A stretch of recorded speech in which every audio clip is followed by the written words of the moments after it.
దుమ్మటి కిరణ్ కుమార్ రాష్ట్ర ప్రధాన కార్యదర్శిగా బాధ్యతలు చేపట్టారు. ఈ మేరకు రాష్ట్ర అధ్యక్షులు రామగిరి హరిబాబు చేతుల మీదుగా ఇర్ఫాన్ నియామక పత్రాన్ని అందుకున్నారు. అనంతరం పట్టణంలోని భవన నిర్మాణ కార్మిక సంఘ భవనంలో జరిగిన చేరికల కార్యక్రమంలో 40 మంది ఆర్గనైజేషన్లో చేరారు. వారందరికీ జిల్లా కార్యవర్గ కమిటీ సభ్యులుగా నియామక పత్రాలు ఆయన అందించారు. ఈ కార్యక్రమంలో రాష్ట్ర ఉపాధ్యక్షులు జి శివకుమార్, ప్రధాన కార్యదర్శి దుమ్మటి కిరణ్ కుమార్, కార్యదర్శులు R Rajesh, joint secretary U Prabhakar, Vinod Kumar పాల్గొన్నారు. ఈ సందర్భంగా ఆర్గనైజేషన్ రాష్ట్ర అధ్యక్షులు రామగిరి హరిబాబు మాట్లాడుతూ ప్రతి వినియోగదారుడు తనకున్న హక్కుల పట్ల అవగాహన కలిగి ఉండాలన్నారు. మార్కెట్లో కొనుగోలు విషయంలో ఎటువంటి అవకతవకలు జరిగినా ప్రశ్నించే తత్వాన్ని అలవర్చుకోవాలన్నారు. కల్తీ నిరోధకానికి తమ వంతు కృషి చేయాలన్నారు. సామాజిక బాధ్యతను చాటాలని పిలుపునిచ్చారు.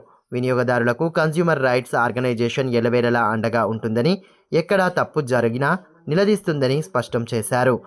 వినియోగదారుల హక్కుల కోసం నిరంతరం పోరాడుతుందని పేర్కొన్నారు. పుట్టిన ఊరు పుట్టిన గడ్డలు ఎప్పుడు మరవద్దు, మన వంతు సాయం ఏదో రూపంలో చేయాలా. అందరూ చదువుకోలేదు, మాకు చేతగాదు, డబ్బులు లేవు, మాకు టైం లేదు అనుకుంటారు.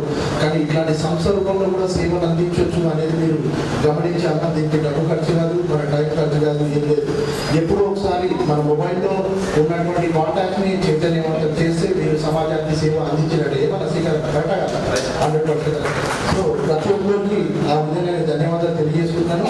మన కిరణ్ గారు, దుమ్మాటి కిరణ్ గారు 2001లో ఇక్కడ ప్రెస్ క్లబ్లో పెద్ద ఎత్తున జాయిన్ అయ్యి ఆయన చెప్పిన విధంగా ఏదైతే రాష్ట్ర కమిటీలు సలహాలు సూచనలు ఇచ్చిందో దాని సూచన తప్పకుండా పాటించి ప్రతి కార్యక్రమాన్ని విజయవంతం చేసి వినియోగదారులను చైతన్యవంతం చేసే కార్యక్రమాల్లో ఎక్కడ కూడా కాంప్రమైజ్ కాకుండా అధికారుల దృష్టికి సంస్థని జిల్లాలో తీసుకెళ్ళి పోరాటం చేసి ఇంత పెద్ద ఎత్తున వినియోగదారులను ఇవ్వాలా.